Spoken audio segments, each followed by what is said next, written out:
frustrating na marinig yun kasi that was also a point that I was raising in my early days in the Senate na ang sakit for you to have to ask people to pay tax tapos alam mong walang effort or kulang ang effort to address corruption.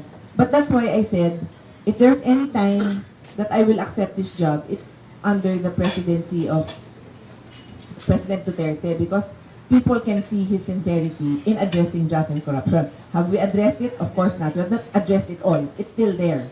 But this president is dead serious about it. Diba? Ang dami na niyang pinatanggal na heads. Tuloy-tuloy naman yung laban. So, I feel positive about it. At least the approach is there, the desire is there. And in whatever way we can contribute.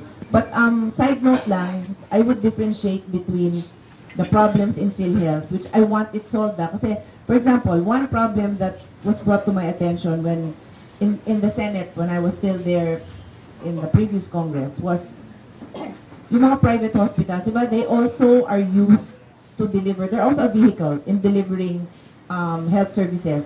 Kung may PhilHealth card ka, kahit naman member ka, kahit naman private hospital, at accredited yun, i-accommodate ka. So I would always hear complaints about that. Nakakatanggap tayo na because they are private so they run for profit. So you would hear complaints about it.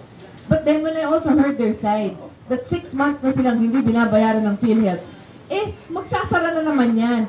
And if you look at our statistics now, we already have...